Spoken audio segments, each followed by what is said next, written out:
Have you ever, you ever taken a shit so good you gotta, maybe I'm gay? Is that? And then you feel like maybe I'm homophobic. Never happened to me. I don't know. Sometimes I feel like I'm just like a boat upon a winding river, twisting towards an endless black sea, further and further, drifting away from where I want to be, who I want to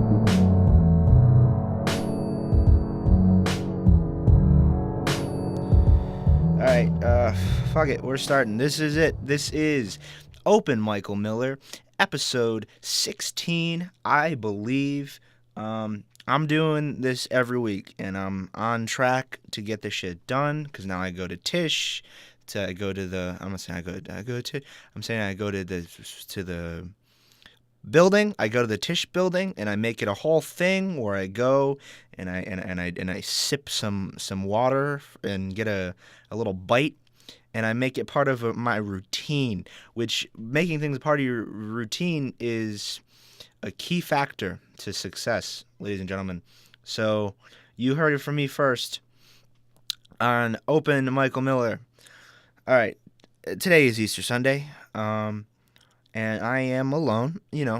I'm alone here. I'm not with my family members who are doing pretty good without me. I mean, they're not doing. They didn't tell me they're doing good, but I mean they're doing as good as if I was there.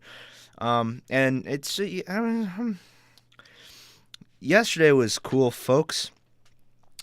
Because yesterday I woke up at like 10:30 ish, and I had an obligation to go and record my friend Joey.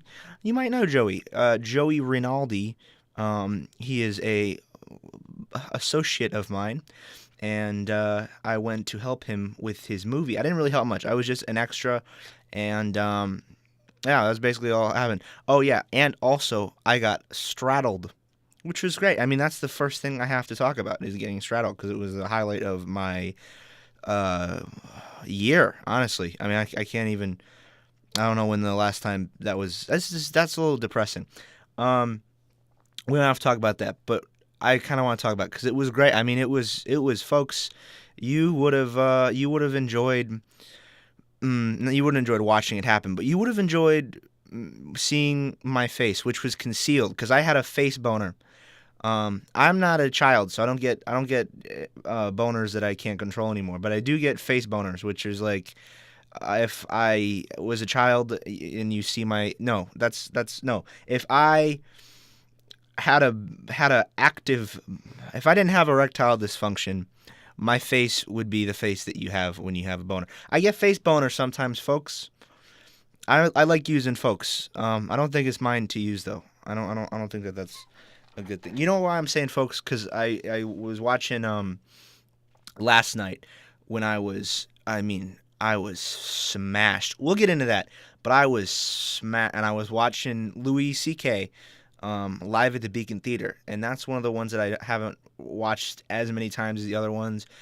Usually, I rank that one as one of the ones that I like the least, but I was watching it, and that one has a lot of like classic fucking bits in there that I didn't even realize were in there. But I was watching it, and that was one of the bits is that he was calling people folks. And that's his folks, and I'm saying it because I'm a hack. But anyway, Beacon though was excellent. It was excelente, and I realized as I was watching Beacon, I was like, oh shit, I think this special changed comedy.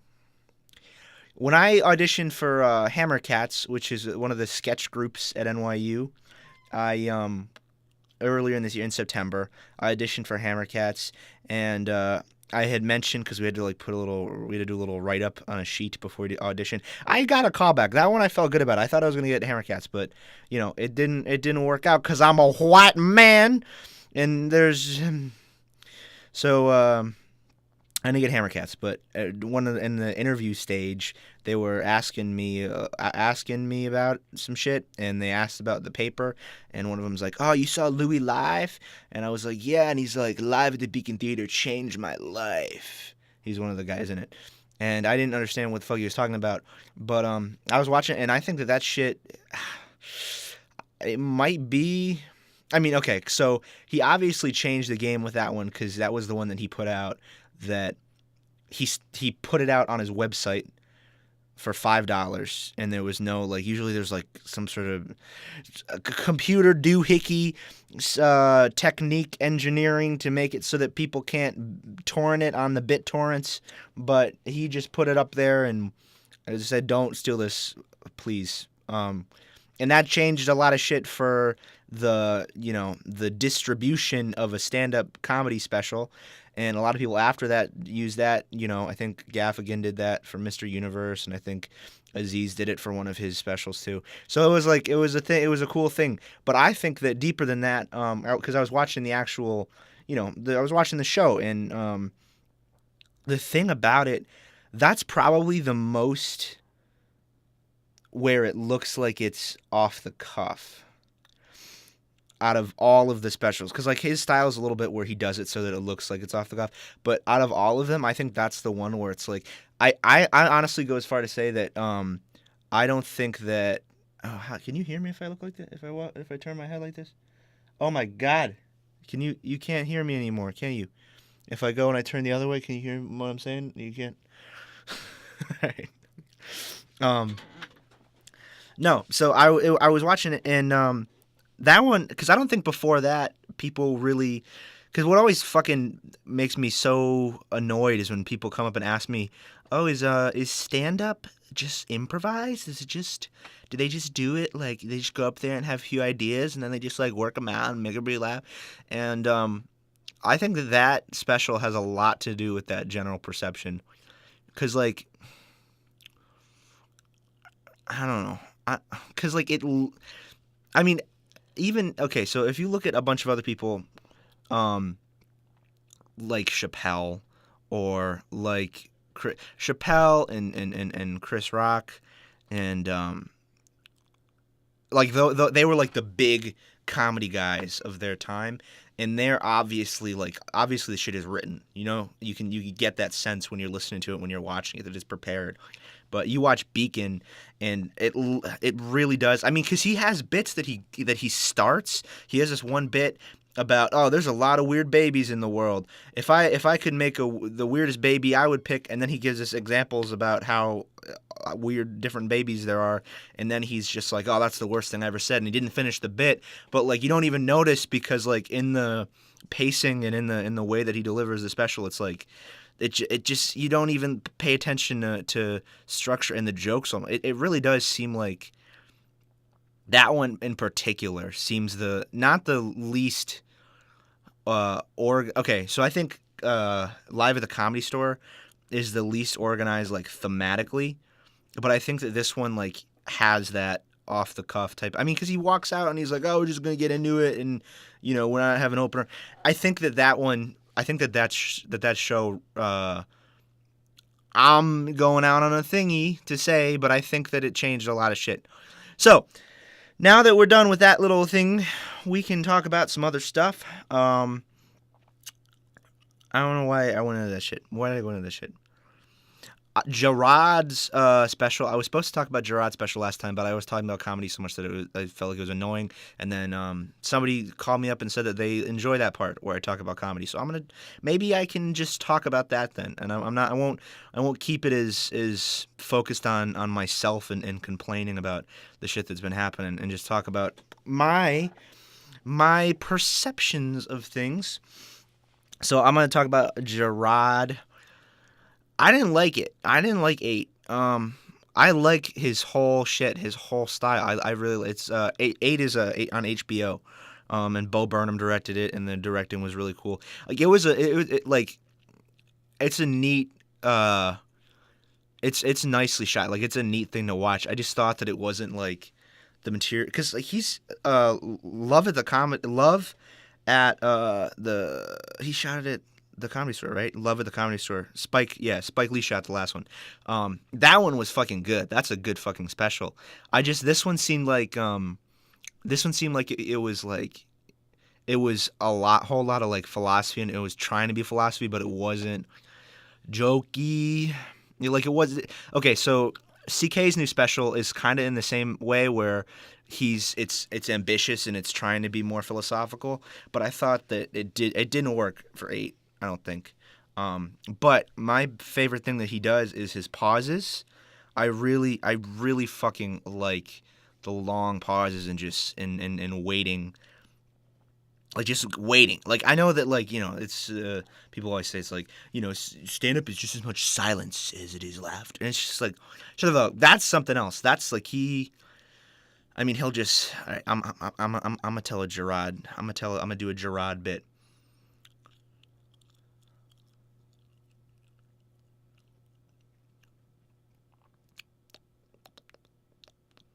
I'm not thinking about a bit. I'm just doing one of his bits. Because I'm waiting. That was what I was doing. I'm waiting to tell it. I will go fuck myself later. Okay, so I thought that the silence was cool. And then when I was in class a little while ago, I was in my crazy art in general class. It isn't a class. It's just art. Art. It's called art. It's some bullshit. But, they were talking about the 60s, and they were talking about silence and what silence means. I think that his whole silence shit and the emptiness, like it's trying to represent emptiness, and he's doing it on purpose. You know what I'm saying? Because it was like a social, it was like it was a thing about, Trump is in office now, and oh shit. Whoa, and the silence is kind of like, I think that was what he was going for, and I think the silence worked really well. I just thought that the material wasn't as good as the last one, and some of the shit, that's what, I'm starting to get a little bit angry at watching some specials and hearing jokes that I have, like, not heard before, like, told the exact same way, and someone stole it, but I'm never going to do that again. I'm never going to do that thing that I just did again. But someone stole it, but like a easy premise, and he had a couple of those in the new special, in 8. And Trevor Noah did too. I watched Afraid of the Dark, and there was a lot of premises that I have heard before. Trevor Noah, how are you going to do Daily Show every single day of your life and then also put out a special a year? That's craziness. I saw Trevor Noah with Joey, and I talked about it in the last podcast. He did a whole nother. It was March, and this motherfucker. No, I guess it was the beginning of April. But this motherfucker record a special in November, and did a complete new hour. When I saw him in April, which is an insane output to also be doing the Daily Show every night. But anyway, what was I talking about? Purposeful silence in Gerard. It's emptiness. It is the emptiness, such as, or heretofore. I don't know what that means. 9/11.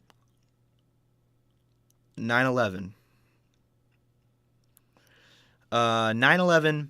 If you go to the 9/11 memorial and you see those pits, dude, that shit is my favorite thing in New York City. It's a shame that 3,000 people had to die for me to have my favorite architecture piece of structure art. Dude, that is so genius, man. Because that that they like replace the things with, they replace where the towers were with like big fountains. It's like a memorial thing. But you don't, like, I didn't know until I went there that it's not like a fountain or like a pool. It's a fucking giant gaping motherfucking hole in the ground with like water, not like water falling down, but like water slowly like sliding down the sides, and there's just a giant empty fucking hole. And I think about it all the time, because it's emptiness that represents something, emptiness that isn't so empty as you think. I shook hands with Jim Gaffigan a few days ago, almost a week ago. On Tuesday night, I shook hands with Jim Gaffigan. we had a little back and forth banter, and by back and forth banter, he asked me if he could put his bag where I was near where I was sitting, and I didn't say anything. Um, but everybody tried to talk to, because I was hanging out with the comics. It was okay. So Jim Gaffigan dropped in at the comic strip. No one was supposed to know about it, but word got out, and so it was the biggest packed crowd I've ever seen at the comic strip. Like, they opened up like the back area, like it was completely fucking slammed. And it's one of those things where he's not allowed to like promote any like spots anywhere else because he has some sort of agreement with some other place, so he can't like be like, oh, I'm here. He has like a residency, and but he's allowed to drop in. But I guess the word got out, and so it was a packed house. And my friend Jared, and he's at a lot of Mike's shows that I'm at. Who else was there? Jared was the only one that went up, and Gladys fucking made him follow Gaffigan, which is evil, but it's also like I think she knew that he could do it, and he did it, and he fucking held his own. He followed. Jim did like 25 minutes, and then Jared went up there and did like I think 7 or 8, and dude, he fucking held his own, and yeah, so Jared went up. Who else was there?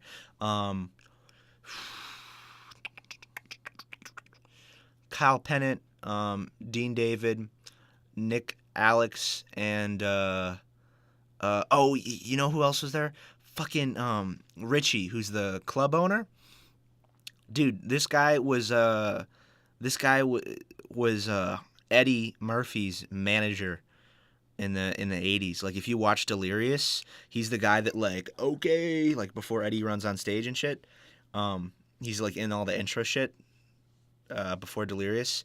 So yeah, we were talking to him. He was sitting there and he was complaining about the Chappelle specials. He's like, they were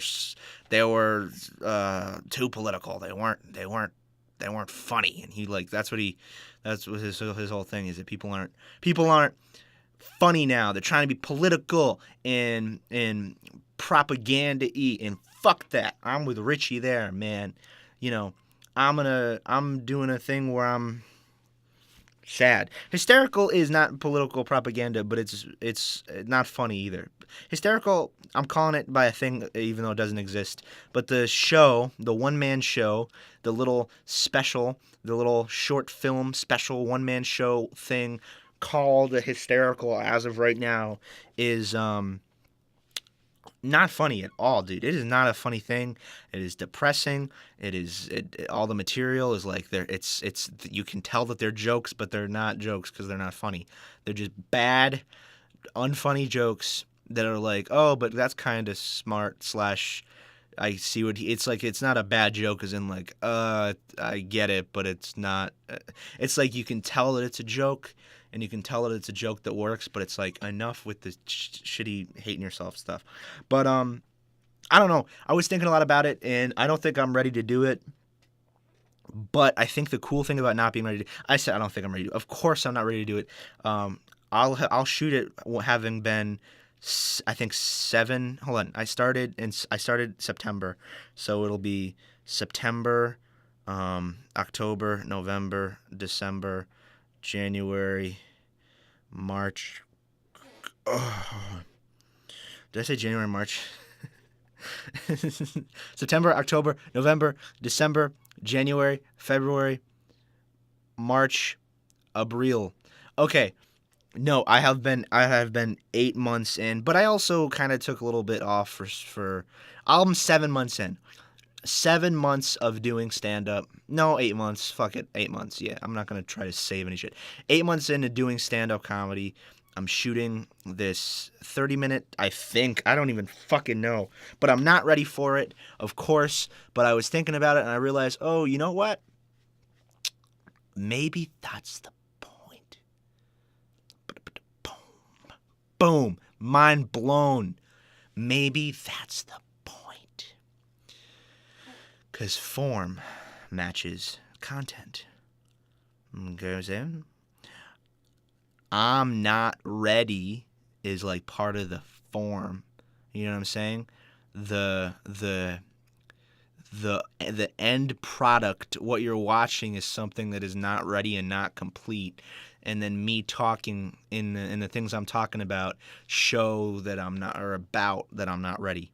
So it's a little thing that I thought was interesting, and I think that it's gonna be fun. You know, I'm having a good time planning it and getting the shit together for it, and I think that we are gonna shoot it, and I don't think I got the RA job, so I can't breathe. That's my thing. I can't breathe because even if I'm like laughing and I stop laughing for a second to breathe, then you think I'm depressed. Because it's just.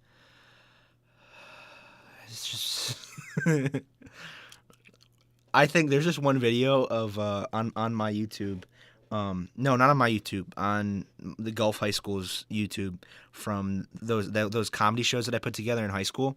And there's this one video of this kid Ethan bombing super fucking hard, just like bombing this is terrible to say, but it is the funniest stand-up video I've ever seen. It's like 4 minutes long.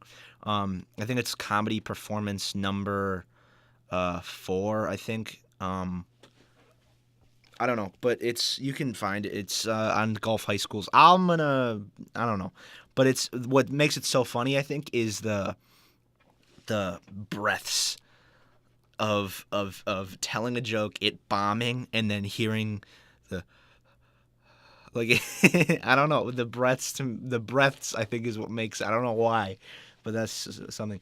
I don't know if this is going to be clipping the whole time. It doesn't, like, it looks like it's in the green zone, but at the same time the sound waves are completely cut off on the top and the bottom. So I don't know. Well, if this one's fucked up, then you guys can deal with it. Fans. I'm doing a Gerard. What am I talking about? Oh yeah, Jim was a comic strip. I was fun. We met. I met Richie. I shook hands with the Jim. I said nice to meet you, even though I didn't even fucking tell him my name. But you know, it's what am I gonna do? You know. I love going to.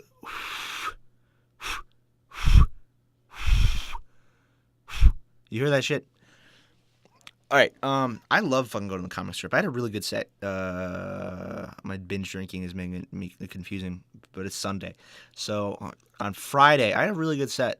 I'm still running the problem where I'm looking too sad and shit, and I don't know how to fix it. But I had a really good set, and I love going to the comic strip because, dude, she makes me feel like a motherfucking star, and I don't deserve any of the shit. But she really does make me feel like I'm the shit. And it's nice. Like, I before I go on stage, she, like, you know, tries to fix my shirt and my hair, and just like, all right, now, and you'll do, like, I love Gladys. I love Gladys. And yeah, I think I had like I brought 8 people because Abhishek,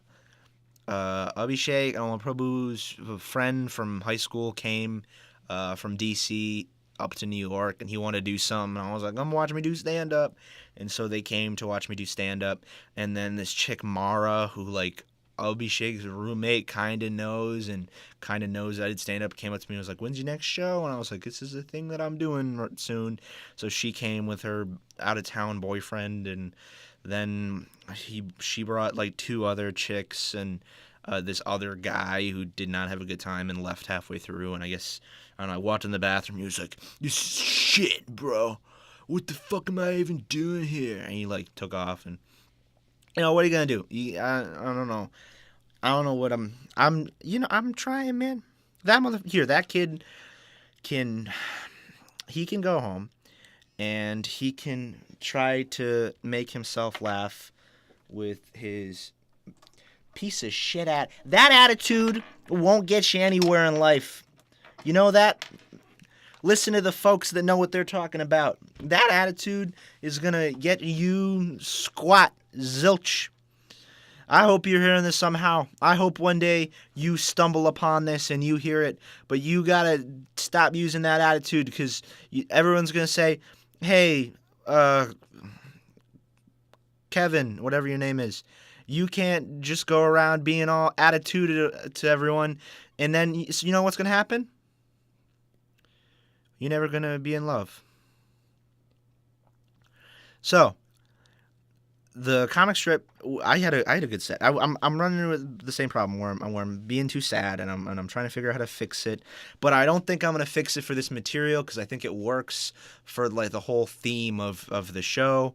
So I'm not that worried about fixing it. It's not like if I don't fix it for the show, it's gonna be a bad show. I don't think it's gonna make a difference, that big of a difference, in the quality of the show.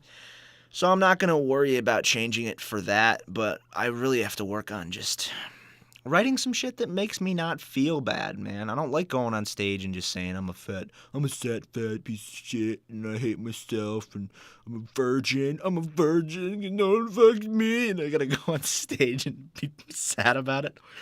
I don't think I should do that. I think I should not do, but I have to put this material out because it's something that is important to me, and I like the idea and I like the concept, but I want to get rid of it. I have silly and fun ideas to start doing that I really want to do. I don't know. Maybe I'm plan too much. I definitely plan more than I work. Because it's I work smart, not hard. Pro tip from Open Michael Miller. Which is, no, I don't work. I'm just saying that I plan a lot, and I plan too much. And James sometimes tells me that I plan too much because I'm already planning. Okay, so I'm not even done. I'm not even done like completely memorizing and compiling the one-man show that I'm doing in like 3 weeks, but I'm close. I'm really close. But I'm already planning like over the summer. I'm gonna do a comedy mixtape with Lasha, called. It's gonna be like just a mix of, it's not just a comedy mixtape. He's doing music on it. I'm doing comedy and spoken word and some other shit. And then after that, I'm already planning. I'm doing a comedy album next year. Is what I really want to work on. I'm calling it XX, for 20, which is what my age will be. And basically, it's just social commentary. Because I have a lot of that stuff. I was a little bit. I mean, I had wanted to do that before I saw the CK special, but it inspired me even more to try to do it. I'm gonna do XX, and basically the world views something that everybody will have interest in. The world views of a 20-year-old white straight man. I'm sure it'll do amazing. All my deep wisdom and life experience. And then when I'm 30, get this, I'm going to do XXX, which is a special where I'm naked. And I just do an hour naked on stage. So XXX is for 30, XX is for 20, and then in between that, I'm going to be sad a lot. There's 10 years where I'm just going to be just bummed, I'm sure, at some point. I don't know why I said that, but...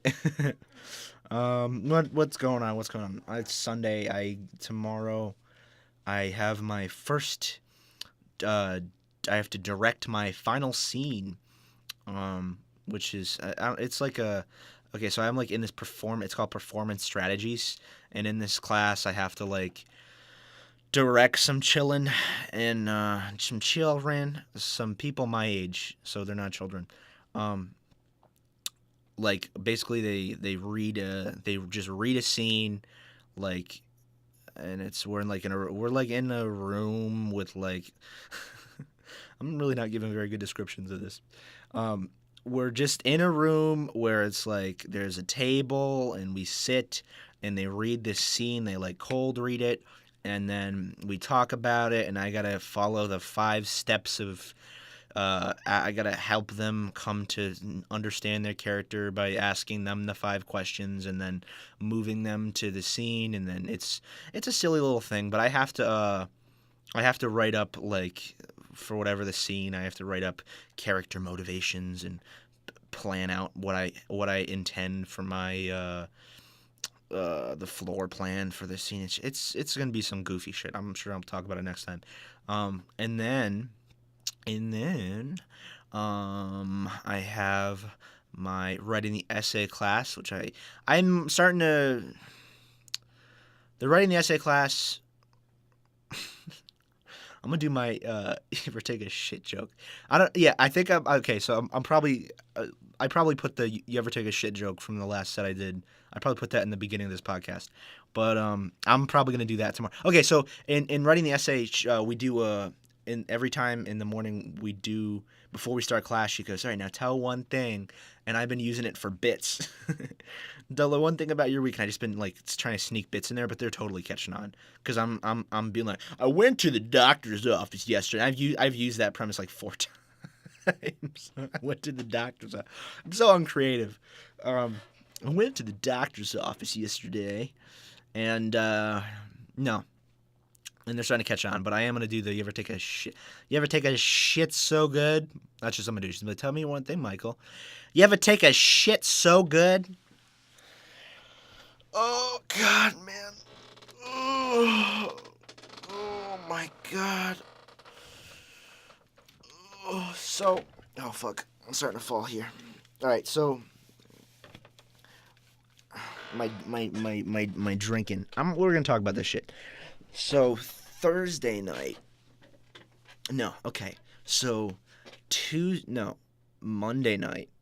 I had a giant fucking monster brownie from Rich, and I went insane. I turned into a crazy person. Oh, maybe I'll put that in the fucking podcast too, just the audio of me, because it was like Abhishek took a video of me. It was a pop brownie. I don't know if I just said brownie. Like it wasn't. I didn't just eat a really good brownie and then go crazy. It was a pop brownie, and I went It turned into a demon / child. I was but I was like talking in like a language that wasn't English, and then like Abhishek said something like Mike, and then my face went blank, and I got all like, and I just said send that to the successor, and it was some wacky shit. I'll put it in the podcast at the end or something. The audio, but the video is pretty funny too if you see my face. But you know, it's something you gotta get to see it. All right, so yeah, I had a giant fucking brownie. That was Monday night, but I didn't drink. And then Thursday night, did I drink Thursday night? Thursday night. Wow, I'm getting fucking dumb. Jeez, I gotta stop this shit. No, Thursday night we just had some gummies that didn't work. Oh yeah, Thursday night we just had gummies that didn't work.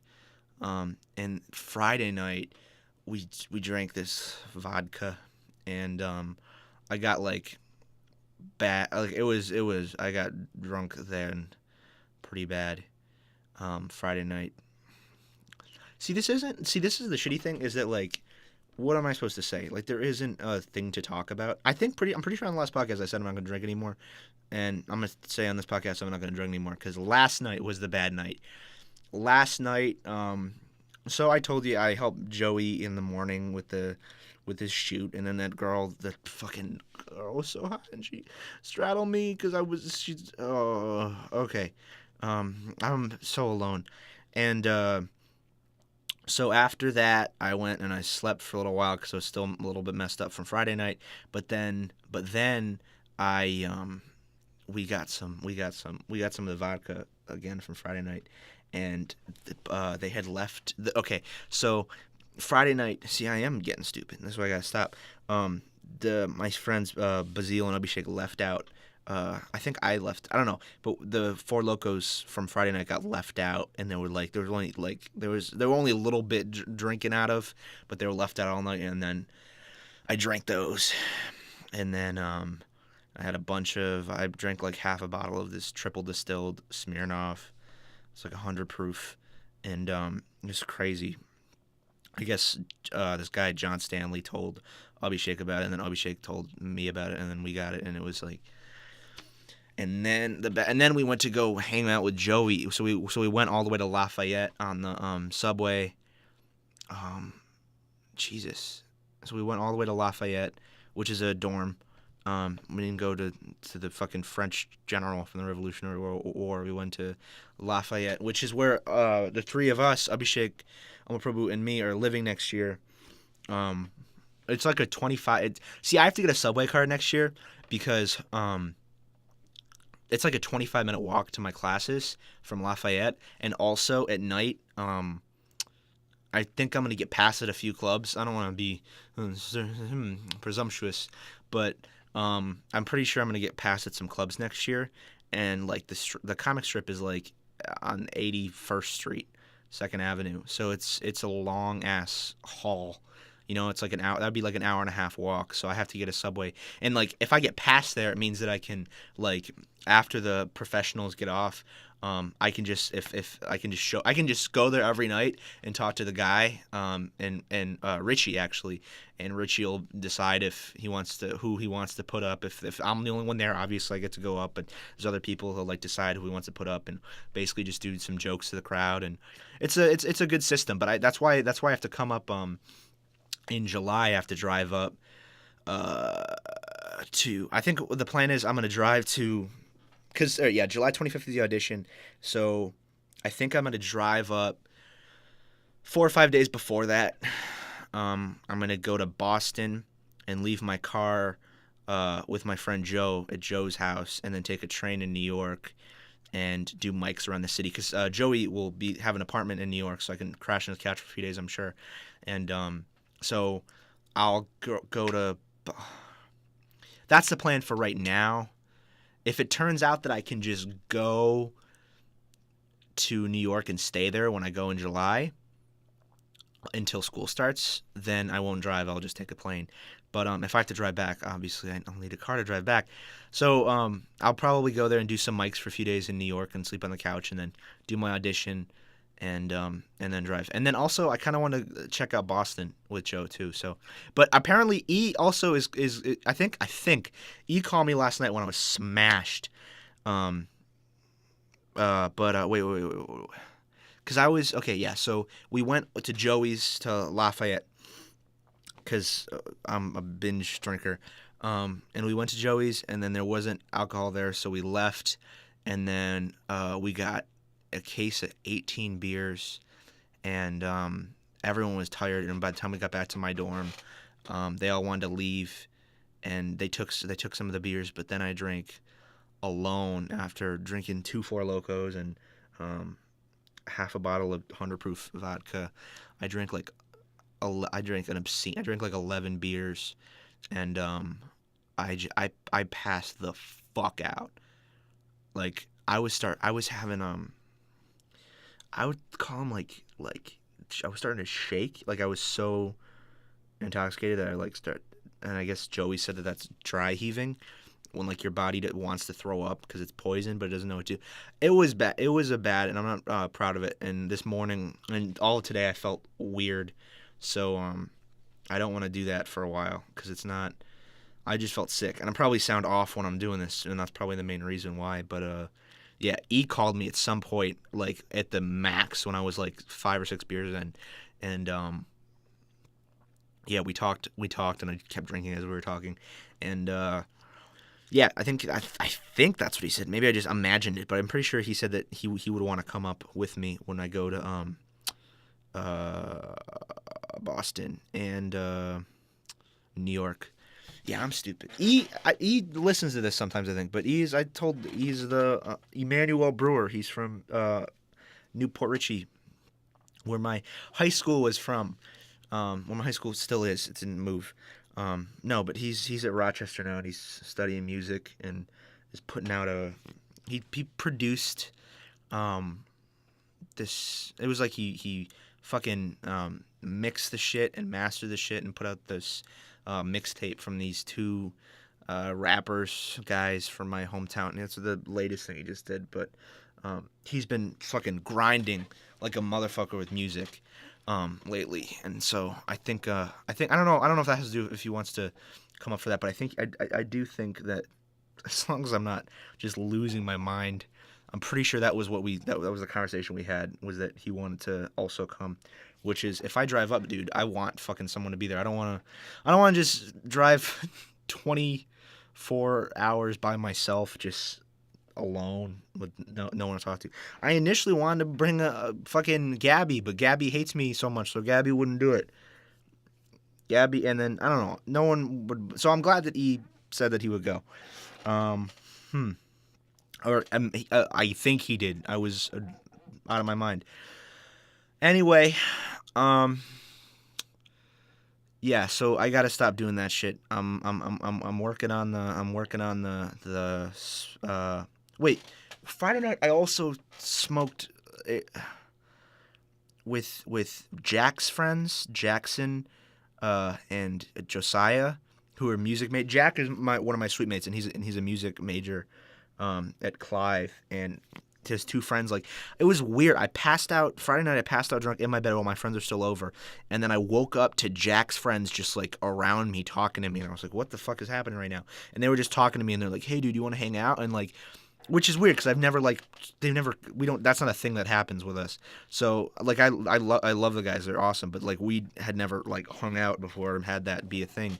So we yeah, so we went outside and we smoked a fucking that was the dankest fucking weed I've ever smoked. That joint was insane, and I lost my mind. But while we were talking, I remember them bringing up because he was asking me, because Jackson's a big Louis fan, and he knows that I'm a big Louis fan. He knows that I do comedy and stuff, and he was asking me about Louis, and I think we were having a conversation, and one of us asked I think I must have asked, but I said, "Do you think he's a workaholic?"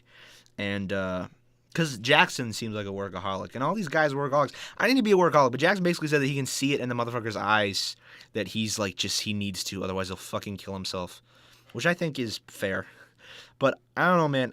How do you become a workaholic? Or is that just something that you have, or do you work at it, or is it something that you can change? Is it something that you do with the fan questions? You know what? People better start asking me. Here's what I'm going to do with the podcast more. So I have to put a joke from a mic in there. For this one, I'm going to put in that audio of me going insane with the pop brownie.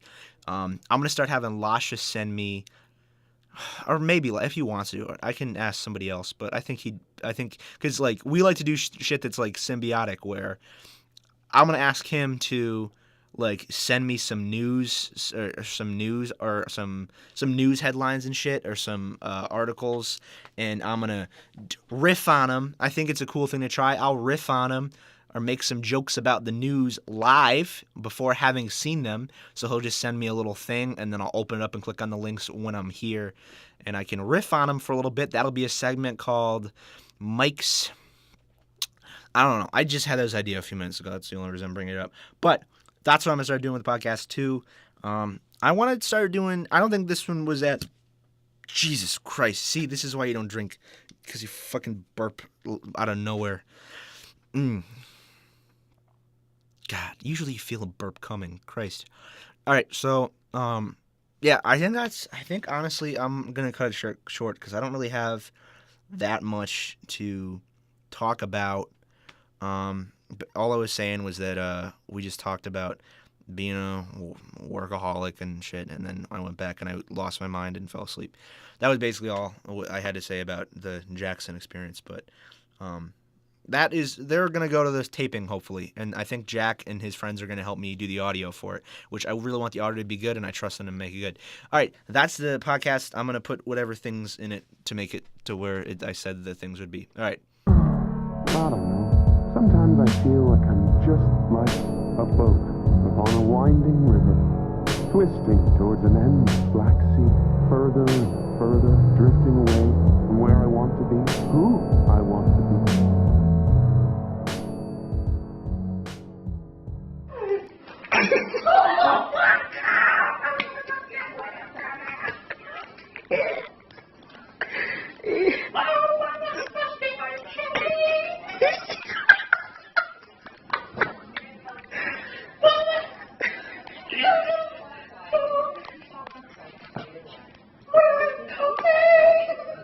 Dr. Roxo, the rock and roll clown, I do cocaine.